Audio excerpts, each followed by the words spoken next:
Yo, what's going on? I'm Cody from Big Beaver Cards, and today we continue our series looking back on rookie cards from yesteryear, still in the sport of football, this time in the year, the great year, the year before I was born, the year of 1981. Anthony, roll the intro.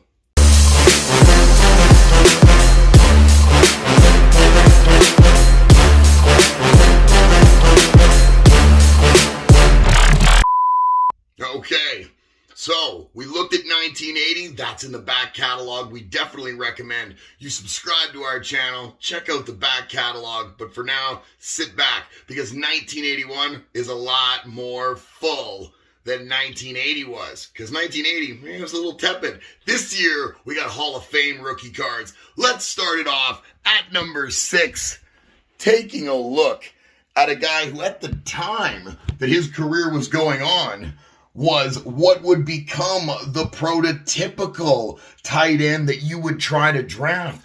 But back in the late 70s, early 80s, a guy like number 6 on our list, Kellen Winslow from the San Diego Chargers, was a bit of an anomaly. This was an every down threat. This was a guy who 1 year through 7 weeks had 55 catches back when tight ends getting anywhere near 60 balls in a season was almost unheard of. Kellen Winslow, very transcendent, and the tight ends you see today have a lot of gratitude to pay back to a guy like Kellen Winslow and an Air Coryell offense run by Dan Fouts in San Diego that put that ball up in the air. I don't know if you've seen some of the old highlights. Go back and watch Dan Fouts and Kellen Winslow even interacting on the sidelines. Very contentious relationship between two very talented and bullheaded alpha males. Dan Fouts, one of my favorite quarterbacks of all time, not to get too sidetracked. Kellen Winslow, a Hall of Famer, a college Hall of Famer, a 5-time Pro Bowler, an all-decade 80s team for the NFL, and he was also in the NFL's all-time team for the 75th and 100th anniversary. So while his stats don't really hold up to today's tight ends, you can see just how much inside the football sphere Kellen Winslow is held in very high regard. A PSA 8 here we see for Kellen, 1981 tops. You're looking around $30 Canadian for a PSA 8. We look at a pop count and we get 1,626 in the total. 94 10s. We're looking at that 8 beside us there, and there's closing in on 700 of those. And you might think, why is a Hall of Famer that's transcended so many things, why is he 6th on this list, Cody? Are there going to be all Hall of Famers on this? No, actually, there isn't going to be.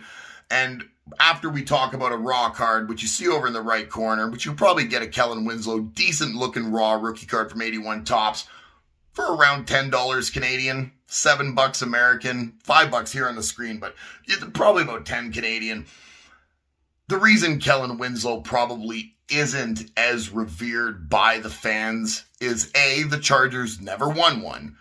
I love Dan Fouts. I really like Kellen Winslow. I think Don Coryell was a great coach, and if we look back into the way the air game has advanced in the NFL, I think Don Coryell is a big part of that, and moving 4 receivers around and stuff all the time. But Kellen's got that name, and his son had that name, and his son did some stuff that isn't really too kosher. And I think there's just kind of that caca rolls downhill occasionally. And unfortunately, I think some of the sentiment in the public with Kellen Winslow, and the reason that price puts him at number 6 might be in regards to the fact that him and his son share that name, and his son really, really tattered that family's name reputation. Nothing Kellen Winslow Sr. did wrong. Kellen Winslow Sr., phenomenal, Hall of Fame, transcendent tight end. Moving on, number 5, stalwarts. Do you like guys who you can just count on Doesn't matter. Punch a clock. They're there every day. No sick days. Lunch pail full. Don't need a smoke break. They're going to get it done. You got overtime. They're going to work it, and they're going to work it better than anybody else. That's number 5 in the trenches for the Bears his entire career. Super Bowl champion defensive lineman, Dan Hampton. 316 in this set, probably number 1 in the hearts of anybody that wants a D lineman like Dan Hampton back on the Bears. Chicago, stand up if you'll take Dan Hampton in his prime back. It's somebody that you just cannot deny. The man was all over offensive linemen, giving him headaches. That defense was terrifying. I'm sure that Super Bowl speaks volumes for just how scary that mid-80s Chicago team was. Hampton, 4-time Pro Bowler, 1-time Super Bowl, a PSA 8, slightly more expensive than Kellen Winslow. Again, less than the price of grading. Probably still looking around $30, $35 Canadian. A pop count significantly lower though, so the demand out on the market over time hasn't really been there for Hampton as there is for Winslow. But again, defensive lineman, not as flashy on a game-over-game basis as a guy like Kellen Winslow was. So for Dan Hampton, PSA pop count, total 1,044. Total 10's only 22. Raw cards for Dan, about the same. But you're going to see about a $10 Canadian charge on that. $7 American, somewhere in that neighborhood. Still seems very underpriced. I'm not entirely sure what it's going to take for a guy like Hampton to drive that price up. How much better could you be? He played his entire career with the Bears too, I think 12 years in Chicago the entire time. Difficult place to play. Soldier Field outside in the winter and dominating. Speaking of a guy who dominated, we go to number 4. And very polarizing. Played in a time when there's talk of maybe supplementation involved. I'm not here to cast aspersions on this man's character. That's not my job. Number 4 on our list was a sack master. It's Mark Gastineau from the New York Jets, a seminal part of the New York sack exchange with Joe Klecko. It was unbelievable. The 4 guys on that defensive line in 1981, before sacks were an official stat, but people have gone back and counted. The 4 guys on that D line in 1981 accounted for 66 sacks. And that's Klecko and Gastineau both putting up 20 apiece. Unbelievable, scary stuff. Like I said, not all of Gastineau's sacks are in his stat line because first 2 or 3 seasons he played, stats still weren't an official stat for the NFL. So I believe he has 77 total, but he has 107.5 in the actual annals of history. NFL Defensive Player of the Year in 1982, 5 Pro Bowls. Obviously, the New York Sack Exchange is New York football, right? For Jets fans, what other era are you pinning your hat to? Are you going to do it to what, Sanchez? Are you maybe Curtis Martin? I mean, maybe. Otherwise, I would say it's not going to be Chad Pennington. It's going to be the Mark Gastineau era, the New York Sack Exchange, Joe Klecko era of New York Jets football when the Jets were smashing you in the mouth. PSA 8s. Cracking that $30 Canadian mark, still under the price of grading, about 35. PSA pop count, the popularity's starting to slide a little bit. Very polarizing. Hell of a head of hair, hell of a mustache, mean in the trenches. 349 is the total. The 10s only rack up 22. Come on now. Gastineau's raw. The demand might be a little bit lower than Hampton and Kellen Winslow, but I gave him the nod because that PSA 8 was just a little higher, and all 3 of those had bids on it, and it's a toss-up. It's basically who you think is the best. Dan Hampton, more of your a little bit more plain Jane, but you can rely on him. Gastineau, very, very gregarious out there on the field, to say the least, but ultimately, the stats don't lie. Mark Gastineau, he was a hell of a player. Supplements not included. We're not here to judge. Moving on, number 3 sees the last of our non-Hall of Famers on the list, but a guy I'm sure all football fans are quite familiar with as a highlight, including his catch in the end zone to send the San Francisco Giants to the 1982 Super Bowl, which ultimately they would win, the first of many for his quarterback. The catch, as it is known in football history, against the Dallas Cowboys by this man right here, number 3, Dwight Clark. Football card 422 in the 1981 top set. His PSAs about more like $40 Canadian. That's a little better, $40 Canadian. Dwight Clark, one of the most popular highlights in the history of professional football. No question, back of the end zone, leapt up, pulled in that ball from Montana. I mean, anybody who tells you that Rice made Montana, I would say revert back and look at the career of Dwight Clark before Rice came along. Dwight Clark had 2 Pro Bowls, also won 2 Super Bowls. He was the 1982, again, pre-Jerry Rice, 1982 NFL receptions leader. Wonder who that quarterback was. Dwight Clark, though, pretty good, pretty well remembered, hell of a receiver, and the catch, I mean, honestly, raw cards, gonna be in that same range we've seen for everybody else. $7 for a nice one, 5 up to about 10.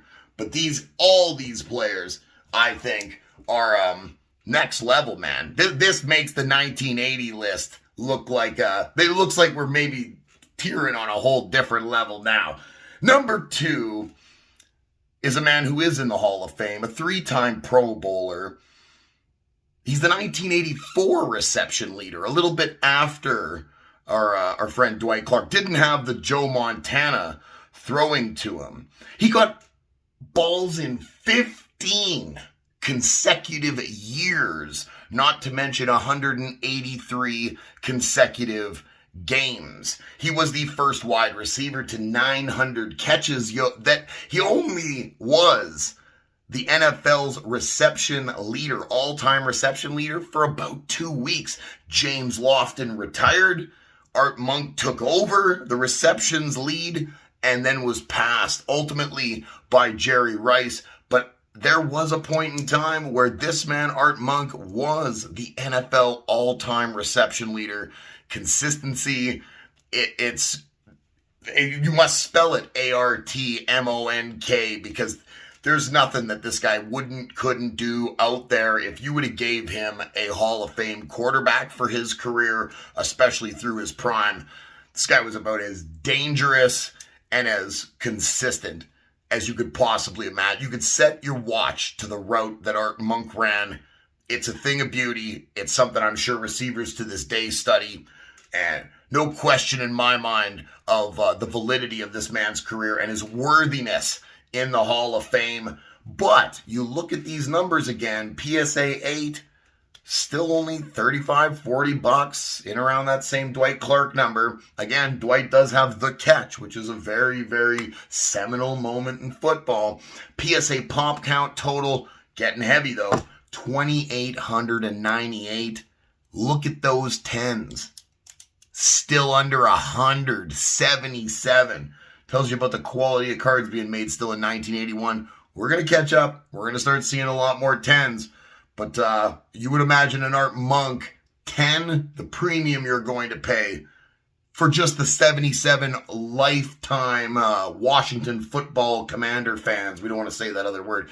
You would probably pay a mint, because Art Monk is your guy. Raw, you're paying about $10, $12, maybe $15 for Art. And then you move on to a whole other tier. Remember how we said 80 was a tier and then this was a tier? Well, there's a whole other tier. So number 1 on this list was the guy Dwight Clark caught that pass from. This guy played decent football, I think. He was all right. I feel like he won 4 Super Bowls, never lost one, never threw an interception in a Super Bowl game, was Tom Brady's idol as Tom was growing up, and basically the guy everybody who ever watched football ever wanted to be like.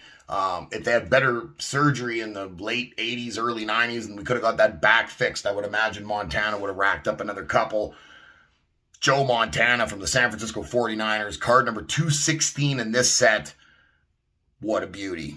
I don't need to tell you a whole big song and dance about Hall of Famer Joe Montana, who up until Tom just absolutely took the took the baton and ran with it and beat everybody else over the head with it. I think Joe Montana was probably unquestionably the best quarterback of all time. And I know there's guys, Bradshaw and them, that have the 4 Super Bowls, but the no interception, I believe it's 11 touchdowns to no interceptions in the Super Bowls, just goes to put a cherry on top of how clutch Joe Montana was when it was game time. PSA 8 for Joe.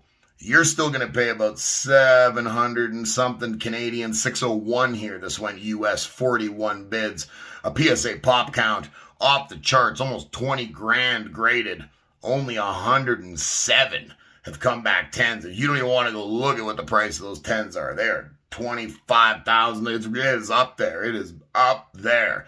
Joe Montana raw in a decent, I mean, like, presentable, but not, oh, I'm going to get it graded and I'm so, nah, none of that. Presentable, you're still probably paying a couple $100. It's Joe Montana. I mean, this, out of all the hockey and football that we've done, other than what, maybe Lemieux or something, this is the only card that really jumps out as like, these prices seem legitimate. This is like the foundation of these prices seems, I understand it. There's some people where I've looked at prices and been like, that seems way off. Like, that seems underpriced. I've seen a lot of underpriced. I've seen a lot of overpriced and more modern stuff. In the older stuff, you see Hall of Fame rookies that are with PSA counts that are crazy low. You see things wicked underpriced. And you think like, I don't know, man. Like, because all the vintage stuff from the 60s and 50s, all that stuff that's got low pop counts, it all comes home to roost one day. I'm getting it all. I'm keeping it all under a mattress. Unfortunately, these Joe Montana cards, they are priced right because Joe was unbelievable. I'm Cody from Big Beaver Cards. Thank you for watching. This was NFL Rookies in 1981. Anthony, roll the outro.